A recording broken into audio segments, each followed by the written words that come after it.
Good evening, everyone. Thank you for tuning in to another edition of Oilersnation After Dark. My name is Connor Halley, be your host for tonight and the foreseeable future. Tonight, producing the show, we've got Gavin the Intern, and we will be joined by Jay in a couple minutes here before we get to the good, the bad, the oily.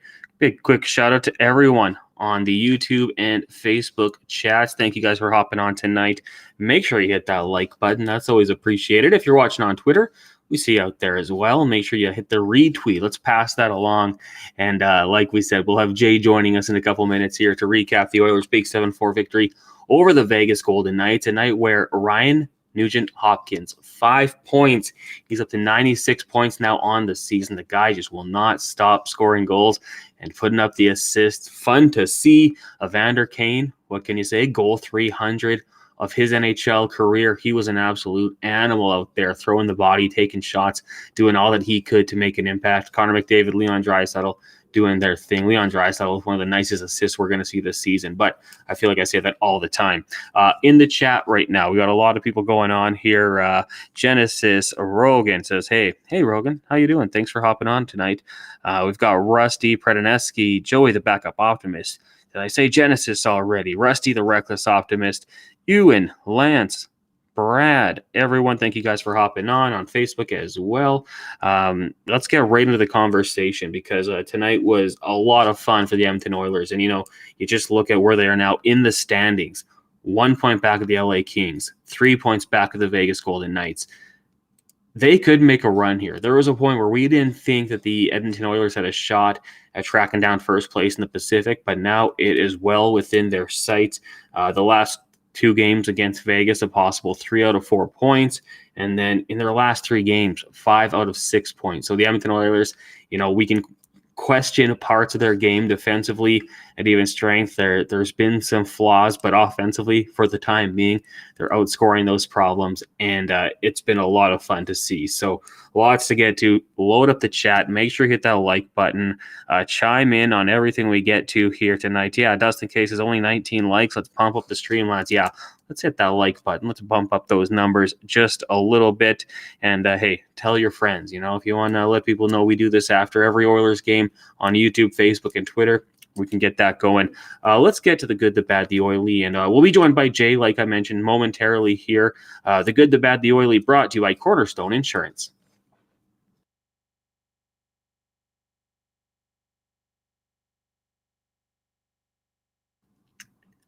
Cornerstone Insurance Broker is Edmonton's premier boutique insurance brokerage with over 90 years of success and still growing.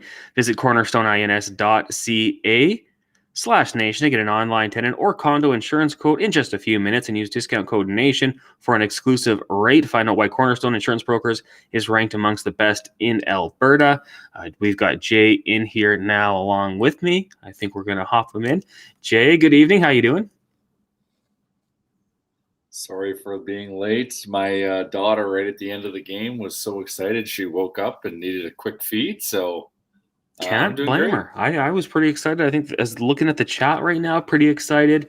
Trevor on Facebook looks like he's excited. Lots of people excited right now. So Jay, glad you could do this for the good, the bad, the oily, brought to you by Cornerstone Insurance. The good tonight, I mean, it's got to be Nuge 5-point night. 1 goal, 4 assists, 96 points on the season. I mean, I don't want to be the jinx, but it looks like he's going to track down 100 points. He just continues his stellar play. Man, well, we love the Nuge. It's hard not to love the Nuge, and he is just having such a good year. But he was just a force on the power play tonight. The whole team was going 3 for 3 or whatever it was we ended up finishing. But I don't know. It for me. It's like an emotional thing because I've loved the Nuge so much and cheered for him to get his due because he's always been better than what maybe his stat line has put on. So for him to put it together this season like he has and be a force like he has and be a sniper like we knew he was and an enforcer too at that, like this has been a phenomenal year to watch for the Nuge. And we know, we always joke about how Nuge is so young, but he's a late bloomer. And he's now starting to kind of find his find his game in his adult body. So it's 100%. I mean, he's been such a professional with those organization. Like, when it was the tough years, he was the number one center, and then McDavid and Draisaitl will come along and, okay, I'll slide down to be the third line center or play the wing, whatever you need. Now he gets that extension. He's approaching 30 and having a career year. It is awesome to see. Like you said, everyone's happy to see him do this, and hopefully he can keep that up for a little bit longer here. With the good comes the bad. We have to find something bad every night, and we're going to go with early period goals tonight in the first period. Just a minute 12 in, Jonathan Marchessault with his 25th goal of the season, and then 3 minutes in the second. Those goals can be backbreakers, not the way you want to start off, especially in the first minute of the game. Yeah, it was that a first shot or second shot goal? Like, we did it again against Vegas. Those can be really deflating. And, thankfully, like we did bring our A game. We just kind of had a little bit of a lapse at the beginning there and led to that goal. But like just a couple of weird gaffes also that happened in front of Skinner that was kind of led by us. I tweeted that we had 2 primary assists on Vegas goals tonight just by making some weird plays. So yeah, first shot goals, but also just, we got to stop letting in 4 goals a game. That also is something at some point we got to fix, because as playoffs come, I know we're a high octane, high offense team, but goals might dry up a little bit, right? Scoring 7 a game might not be as attainable in the playoffs. So I'd like to see us, hold a team to 2 goals in a game, not even a shutout.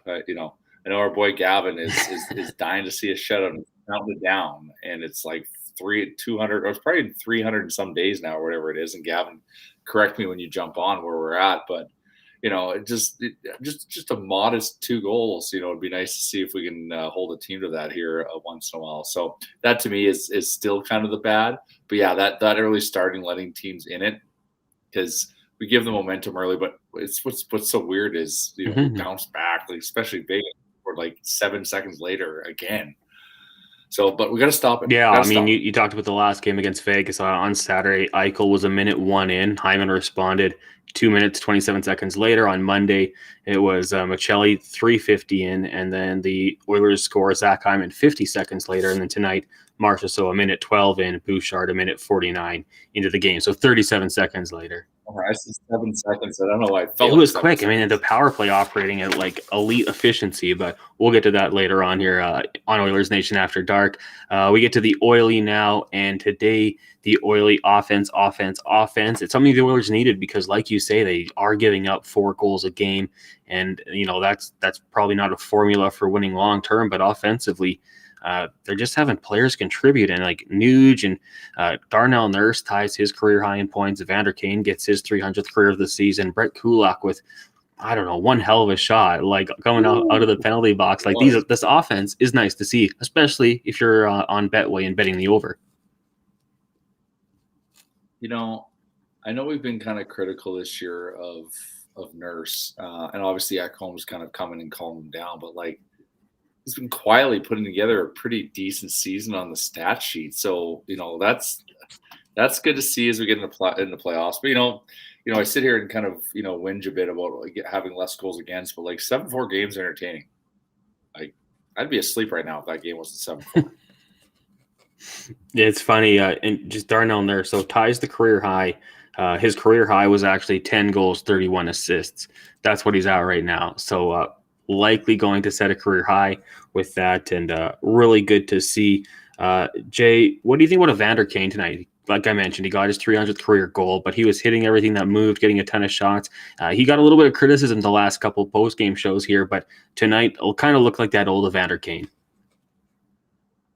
Well, and I think some of the criticism was warranted. Like, he had a couple, just a couple of really bad games, but, he put it together tonight. He was very noticeable. He had his legs going. He was hitting everything in sight. He had a lot of good scoring opportunities. He was able to bury one on that amazing pass from Leon, which is good, and get his 300th goal. So that's, you cheer for him. So hopefully, that kind of builds momentum. Like Bob Stauffer said on the intermission there, that, he's had 2 major injuries this year. So just be patient. So, willing to be patient. Like that guy's just going to like Connor McDavid would probably just feast in the playoffs and also be that physical threat, that power forward that we need. So I'm willing to ride it out, but just, there's been a couple, weird games from him, but good to see him, get it together against a big game against the leaders of the Pacific and the Vegas Golden Knights. So, it's heating up at the right time. I'm here for it. So, looking forward to kind of seeing how we can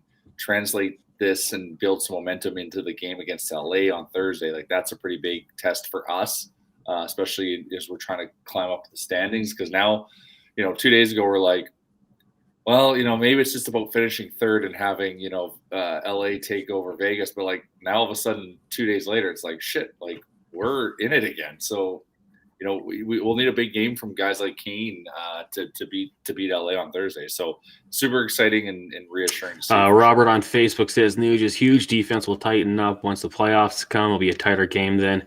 The Oilers have shown against Vegas and against Boston, teams like that they can tighten it down a little bit defensively. We'll have to see it, especially like you said, against the LA Kings on Thursday. Going to be a massive game. The Oilers now just 1 point back of LA. LA lost to Calgary tonight 2-1, and 3 points back of Vegas for first spot in the Pacific Division. Quincy says Nurse is showing his $9 million worth with his recent goals. Yeah, I mean, he's always going to have the spotlight on him, like Robert says. Everyone's going to be watching him because of that salary, but, offensively, he's probably going to set career highs, and defensively, every once in a while, if you watch his game, there's going to be the downs. But, he also breaks up the cycle quite well, can get the puck out of his own end. There's just the hiccups every once in a while in there. Go back into the YouTube chat here, and I'll throw this question out here to you, Jay, because now it is so close, and, really anything could happen. If you had to play LA or Las Vegas in the first round of the playoffs, I'm sure you guys have talked about it on Oilers Nation every day. Is there a better matchup for you, or are you on the side that it's like, who cares? You have McDavid and Draisaitl.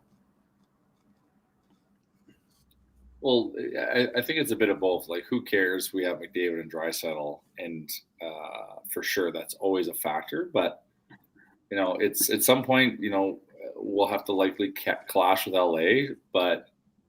The reality is since the trade deadline, and, don't like really hold me to this, but like since the trade deadline, their goals against, they're averaging like 1.75 goals against or something crazy like that, where we're like, well north of 3. So, that's just like concerning. Cause like, shit, these guys can defend, and are they defending the Oilers in those games? No. So, does that 1.75 really apply to us? Not really, but like there's some kind of variation of it that applies. That's we'll call it the Oilers number. So, ideally, if we could, wishfully, you would want to play Vegas. We match up nice against them. We own the season series against them. Ideally, nice kind of comfortable kind of momentum building first round matchup against the Golden Knights would definitely be preferred. But am I ultimately scared of LA? No, it's just going to be more of a grind. So I'd rather kind of save that for later. I talked about the stats that the Oilers are putting up, especially the 2-star players. McDavid now 143 on the season. Draisaitl up to 116. Last year in the playoffs, they were both averaging over 2 points a game. Like, can they elevate their game any higher than that? Like, they were so damn good last year. Yes. The answer is yes. They're just hungry. They're just sharks in the water, and they smell blood, and they're willing to put in the effort. Like, they play the 200-foot game. Leon's 200-foot game really kind of elevates in the playoffs, but also I don't know what it is, but he just develops superhuman strength and can carry a guy on his back all the way down the ice while protecting the puck and still making some crazy backhand pass to Connor or someone like that to pull off a goal. It's amazing kind of the mentality shift in a champion, like hungry hockey player, like a Connor, like a Leon, how they can just find that gear. And it's I think it's just the playoffs that's the dance, right? And they want it. So it just naturally happens. And so maybe that's not why you don't see it in the regular season as much, but they've got that extra gear. And we've seen it, and it's not just like a sample size of one. It's many games, it's many series where they can do this. So and that's our X factor. that'll make up for maybe not having as good of a blue line as a LA does or whatnot. It's because we've got that up front, but also like they contribute in their own zone too to kind of support the defense as well. So they're special, man. No arguing that. And then, factor in just the career years from Hyman, Nugent-Hopkins, what Evander Kane can do when he really gets going. Matthias Ek almost settled it down a little bit back there on the blue line. Gavin threw it out there on the chat on YouTube. Which team would you rather play in the first round? We've got Darian saying Vegas, Dr. Gonzo Vegas. After tonight, Vegas is Joey the backup optimist. I like this one from QF Pro. Let's play LA. Screw it. And I think that, you have to kind of have that mentality. You're got two of the best players in the world playing such good hockey. Like you said, they can put up the points, and, there might be that knock on the team's defense, but when the Oilers have possession in the other end, that's going to keep the puck out of their own nets. So Frank on Facebook agrees with you, Jay, says they can elevate their play even more from last year. And Robert says, should not matter who we play. If you want to be the best in the West, you got to go through the good teams. And that's it. You're going to get them eventually, aren't you? If it's not the first round, it's the second round. But the thing we're not talking about, especially after today's outcomes in the games, is Seattle. Maybe Seattle. They're up to 90 points now, 88 points. Yeah, so they're the first wild card team. So if we can somehow pull off, Vegas slides a bit and we beat LA on Thursday, could happen. Quickly here, I just want to mention very quickly, Jay, all Oodle Noodle locations in Edmonton are giving away free Oilers Nation stickers to fans. You can visit an Oodle Noodle location today to snag a sticker and some tasty noodles. Jay, hypothetically, tomorrow you're grabbing lunch. You're going to Oodle Noodle. What's the order? Oh, I go to lunch all the time. Tomorrow, what am I doing tomorrow? I'm doing a combo box tomorrow, so that one is a little bit intricate to explain. But if you like our skinny noodles and you like all the meats, combo's the way to go. So, do you mix in any green onion cakes? Oh, you know what? Yes, I'm a sucker for them, but I gotta try to. I always order two when I'm just one person, so I gotta. Gavin the intern, he agrees. Green onion cakes are a must. That's in our private chat. Gavin, why don't you hop in here? You can talk about the Oilers with us for a little bit here. As we got on here, you had brought up that the Vegas Golden Knights, the schedule for the remainder of the season, not easy for them. So it's only a 3-point lead in the division. Who do the Golden Knights have upcoming here? Yeah, so looking ahead to their April schedule, they have back-to-back against Minnesota, Nashville, LA, Dallas, and then back-to-back Seattle. So it's definitely not an easy run for Vegas to wrap up this division. Jay, how do you think they do in that stretch? I mean, it's not easy. Gavin's right. These are parting. Yeah. These are parting. You got Minnesota is a pesky team. So when you play them back-to-back, so that's probably just a split. You got Seattle that's trying to stay in the top wild card position, which I think is super important because I don't think anyone wants to play Colorado in the first round. And then and you said, sorry, Gavin, you said Calgary? Nope, it's Minnesota, Nashville, LA, Dallas, Seattle. Yeah, sorry, Nashville. I confused Nashville for Calgary. Nashville is still in the mix. They beat Boston today, so. Yeah, they're playing against teams that are all in the mix and fighting for position or fighting to get in the playoffs. So they have no easy games ahead. So, man, it's the dynamic has shifted in the last 24 hours. Yeah, it's crazy. I mean, I think that we haven't even talked about it. Second game in 2 nights, a factor in travel there for the Edmonton Oilers to come away. They rode the wave in the first period and then kind of took over. It's a really encouraging sign to see on YouTube. The jawline, Gavin, you're getting a lot of love. People are asking, did you have any parlays tonight on Betway? Yeah, I hit the over, and then I also tailed the power play goal in the first period because the Oilers have been involved in a game that has happened in 3 straight. So I hit that as well, plus 120. So it was a good night, 2 for 2. Jay, you throw any money down? I for some reason thought tonight was going to be an under, so I went Oilers money line with under 6.5, and I looked like an idiot about 4 minutes into that. It happens. We've been there. We're hoping for some better defensive hockey. I don't know why. Never bet the Life's under. too short. Never Life's too short. do it. I'm like 1 for 10 on it this year. Like I think I bet the under once this year, and I just felt so bad doing it. It was against Philly, Carter Hart in town. I'm like, I have to, but I did not feel good doing it. No, I mean, I did. But it didn't. It was a double-edged sword. So we've got the magic number now for the Oilers at 4 points. I guess that comes off, the Jets losing, the Flames winning. It's. I mean, hey, we could be talking about the playoffs by the end of the week here, by Saturday when the Oilers take on the Ducks. So certainly an encouraging sign here for the Edmonton Oilers in this one. Let's talk about quickly, because I think we should touch on it. The Oilers, even though they put up 7, they gave up 4 goals, a couple early goals. Jay, what did you make of the Oilers' performance on the defensive side of the ice? You remove those 2 kind of soft, weird plays. So the shorthanded goal where Bush just kind of let up, and Gabe Carlson just lost that. I didn't realize it was a battle, but it was. And Carlson stole the puck, and then that Broberg kind of rush pass off of the stick. I think it was off Kessel's stick or whatever. Yeah. That turned to that goal, like totally avoidable play.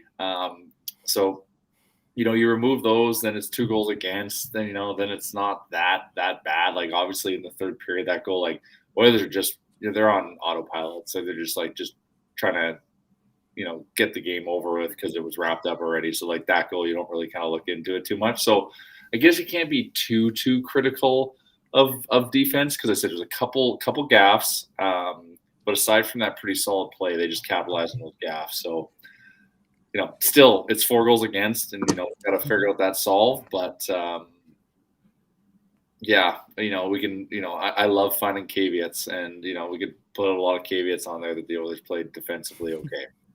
Yeah, I mean, for another game, the Oilers get the better goaltending. Jonathan Quick chased after the second period. He allowed 6 goals on 34 shots. Laurent Brossoit, he gets beat blocker side by Brett Kulak. One hell of a shot. Stuart Skinner tonight, 18 saves on 22 shots. Save percentage, 818. So probably not great. I know, Gavin, you've been looking at it the last little while here. The Oilers struggling to get superb performance from their goalies.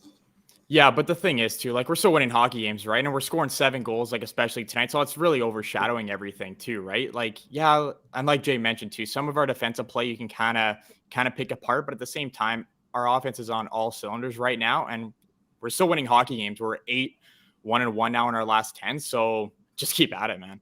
Yeah, our defense scored 3 goals. Hell yeah. Bouchard, Nurse, Kulak, McDavid. Yeah, where was he tonight? Only 3 quiet assists. He actually played 17 minutes, 50 seconds. So nice for McDavid when he can get a little bit of a rest, eh? That's interesting. You think maybe? Yeah. Okay. Yeah. I didn't realize that was his time on ice. I wonder. I'm just hoping just maybe that was the plan, was to kind of rest it as the game was kind of getting away on Vegas, but. Yeah, I probably should have taken a closer look at how he was utilized in the third period. But 17:50. Nugent-Hopkins was 18:47. Obviously, his penalty kill time popped up a little bit there. Leon Draisaitl, just 18 minutes. So kind of balanced amongst the forwards. On the defensive side of things, it was Kulak actually leading the way. No, sorry, I lied. My screen jumped around a little bit there. It was Darnell Nurse, obviously. And then you also had Ekholm at 19 minutes, Nurse at 22. And good to see for sure. Jay, the Oilers power play, maximum efficiency tonight, and working quickly here. Encouraging sign to see. And, since Tyson Barrie left, I know some people were like, oh, what's going to happen with the power play? Seems like it's going to be okay. Yeah, I did. Yeah, it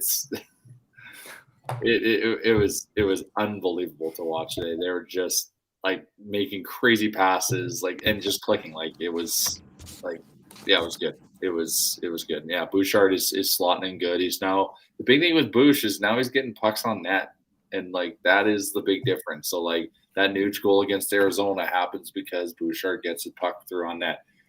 That first goal the goal he scored, that's him patiently getting a shot where he saw a hole and putting it through, and just absolutely ripped it past Quick and put it in a good spot. And Quick noted, saw it. It was such a good shot. So Yeah, no, it's good to see. Yeah, I know I'm branded as being critical of him, but like he's with us now, so I'm only looking for the positive. But Ekholm really has kind of had an effect on him, and we all know Dad has offensive upside. So his puck distribution, his patience, like he's got a lot of like high end skill. So now coupling that with the fact that he's actually getting shots through, like big difference.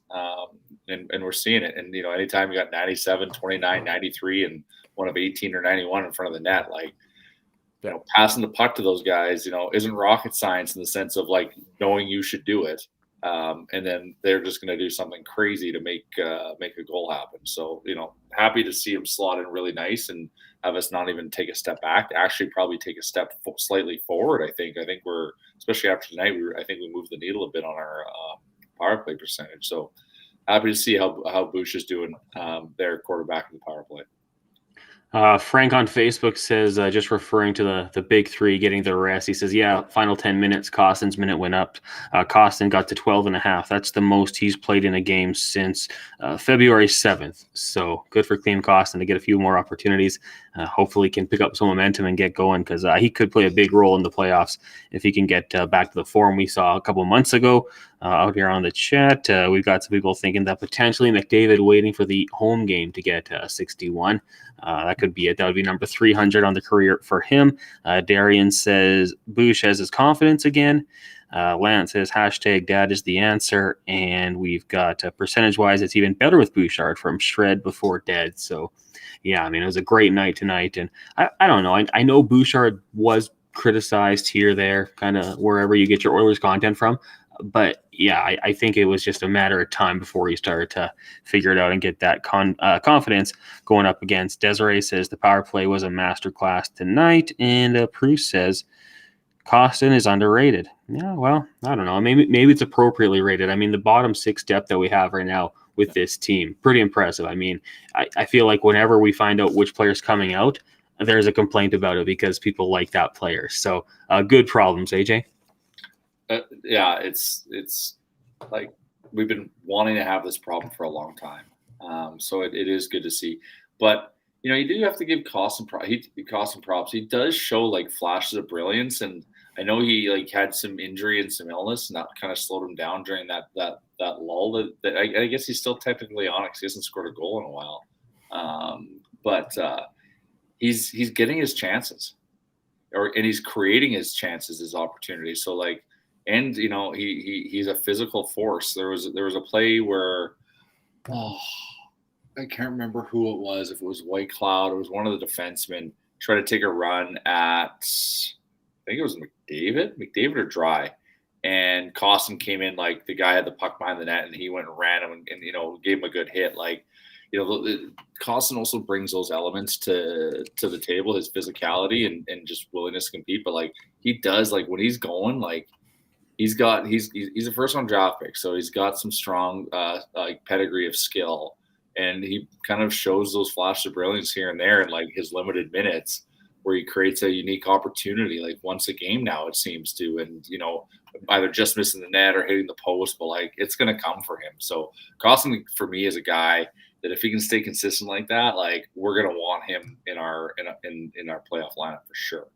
Yeah, last goal came March 1st against the Leafs. He had a goal and an assist, and his last point, the 14th against the Sens. But you're right. I mean, the intangibles that he brings, the toughness, defending his teammates, you definitely want that size in the lineup. So, yeah, it'll be interesting to see how his role changes in the next couple of weeks here. Gavin, what did you make of the bottom six performance tonight, going with the 11-7? Are you a fan of that? I am. Oh, for sure. I was even talking with Liam about it today. Like we both wanted to see 11-7, and obviously it paid off. Whatever Jay Woodcroft schemed up like to come up with the 11-7 scheme, hell man, keep sticking with it. And like Jay touched on too, the depth on this team, what a problem to have. Because like in years past, we were struggling to fill out that bottom six, and now we take it into the playoffs, throwing the body around and just having that in the bottom six is key in the playoffs, right? And Clem Costin was throwing the body around too, so he knows his role. It's awesome to see. And Holloway's going to come back. Exactly. And that is just a boatload of speed to inject in the lineup. And the guy, when he wants, can hit like a freight train. 100%. Yeah. It's going to be interesting to see when he comes back. I think give like Ken Holland some credit here for what he built in the Oilers' bottom six. I mean, for a lot of years, it felt like it was a lot of young guys just breaking into the league. But when you have Fogle, Bukestad, Derek Ryan, Matthias Janmark, who can be down there, Clem Costin, Devin Shore, I mean, it's proven NHLers who, in the past, I feel like the bottom six was responsible a lot of times for leaking goals. And the bottom six, at least for the last month or so here, has been playing quite a bit better. Jay, 11-7, just quickly on that topic. Would you be comfortable going to the playoffs with that, or do you think they'll go traditional 12-6? No, I think they should go 11-7 for a few reasons. It gives more opportunity to get 97 or 29 on the ice, and they're going to be in beast mode. And I think that does not hurt us. And also, we're not the strongest defensively in terms of how we rank up against some other teams that we'll be going against. So just having that option of another defenseman to put in there, because if one guy's going and one guy's not, it gives you that flexibility. So I think with defense, if we're going to look at our roster, goaltending, defense kind of can be our weakness. I think having 7 defensemen in the lineup helps mitigate that for us. Yeah, and I mean, I guess what we've seen from Dave Manson, utilizing players to their strengths, using their skill sets, putting them out there in certain situations, he's done an outstanding job. Gavin, you disagree with that, or you on the same page as us? Oh, on the same page, 110%. And 2, when you run 11-7, you're not asking those Kulaks or CC to play additional minutes if you're just playing with 6 defensemen too. So, and like Jay said too, you get your best players out there on McDavid, Draisaitl, get some more ice time. So I'm all for the 11-7 running into the playoffs. Darian on Facebook says, don't forget to like everyone. We echo that statement. Hit that like button. Help us out here with that one. Buck Oil says McLeod comes back. Who comes out 11-7 is the only way. Yeah, Ryan McLeod, from what we hear, could be back as soon as Thursday. Gregor kind of teased it on the show today. He said the injury wasn't a traditional injury. So I don't know what the problem was, but we might find out what that is around the corner. Bryce says Bush is like a sophomore, comparing him to 31-year-old like Barry. Yeah, he's not going to be as refined, 100%. The upside's there, though. And once he gets that confidence, it's going to be interesting to see. And I think Bouchard has only played 127 NHL games, too, which is a crazy number when you think about it. So, that guy's still developing. And we were talking about it, too. The guy's getting his confidence, especially on PP1 now. Just look out. 100%. And then Stealth on Facebook, on YouTube says Kane's coming back from 2 serious injuries. You need to give him time. Truman says Key was great tonight. Yeah, from what we were told on the Day Job show, that wrist injury Kane had, it's going to be an issue for a year. It's going to continue to cause problems, but he can play through it. The ribs, on the other hand, that's I don't know. That would just suck to deal with that one. Jay, you did the Nation Vacation powered by AMA Travel earlier on this year. What's it going to be like in Vegas tonight for all those Oiler fans down there? Midweek, though. Oh, I'd be going to Fremont, freaking out. But yeah, no, it's going to be awesome. They're going to be the best part after the game was we walked to our hotel right across the street, and the sports book was lined up with Oilers fans. All of us, yep. Tickets. And so I would love to see the lineup at the Park MGM Sportsbook. So awesome. With just Oilers jerseys and people cashing their tickets after that. Because it hit the over, it hit the puck line, all the juicy things that you needed to make some money happen. And so, yeah, it'd be good to see what the vibes are like in the sportsbook lineup. Now, the Oilers head home for a little bit, take on the Kings and the Ducks. That's Thursday, Saturday. Then they head right back to California, taking on the Kings and the Ducks Tuesday, Wednesday. Maybe you want to book a last-minute vacation, AMA Travel. Check them out. They'll help you out with that one. Get a nice little getaway in there, or maybe go to Disneyland. Jay, if you guys need suggestions for the next Nation Vacation, let me throw that one out there. You guys go to Disneyland? I'm there. Oh, well, we're always talking about the evolution of Nation Vacations. And the thing is with working with AMA is they make the planning easy. We just need to figure out what it is and where we want to go. So doing a LA, Anaheim, Ohtani, Ohtani, hopefully. And that'd be it. Well, that'd be the playoffs. And Disneyland, that's That's good times. That's just letting the inner child in you fly. Oh man, I'd be on Splash Mountain so quick. Although Oh, I think that they might have shut it down or renovated they're it, but going too soon or something. They either just have or they're about to or something. Yeah, so I heard that too. Yeah. Well, and you can catch a baseball game now too. Opening day's right around the corner. So. Oh, I know. Angels, Dodgers. Maybe I'd swing by the Chargers Stadium, take a tour at SoFi. There you go. Could be a good time down in LA. So shout out to AMA Travel. Guys, before we wrap up tonight, as we usually do here, why don't we get a prediction for Thursday's game as well as a Betway 19 plus bet responsibly. Jay, we'll start with you. I'm going to do it, Gavin. All right. I just bitched and complained about why I should never do it. And I'm going Oilers money line in the under. Okay. You'd have to say the unders do. It's been a while. So it's just LA's gonna. I think LA's gonna. It's gonna be like a 2-1, 3-2 game. So yeah. I'm gonna do it. Lock it down. I like it. Yeah, and yeah, that's the move. How about a score prediction? You got one there? 3-2. Okay. Yeah. All right, Gavin. What are you thinking? Everyone, listen up. Okay, so we're at home. What is it? 7 p.m. start. It's going to be in nationally televised. Connor McDavid's going to go on the ice. Everyone's thinking he's going to hit number 300. He's going to do it. So I'm not going to do any time goal score, though. The juice is not there. First goal score. Lock it in, Connor McDavid. Yeah, we'll ride that. And then we're going to do a 4-1 Edmonton Oilers victory. That's the under. I like it. Okay, well, yeah, I'm going to ride that McDavid train. I'm going to take 2 goals for McDavid, though. Yeah, I mean, I think he's due. He hasn't scored in a couple games. He's due to go off here. Massive game in the standings, big implications. I think he'll go off, probably have like 4 points in the game. And I have the Oilers winning 4-2. So that would still be under him. Yeah, 6.5 usually. I'm liking these scores. Man, we are. Well, hopefully we'll all be right, and hopefully people take our advice over at Betway. Again, 19 plus. Bet responsibly. Jay, Gavin, thanks guys so much for doing this tonight. A lot of fun. Yeah. Have a good night, guys. Go Oilers. All right. Big thank you to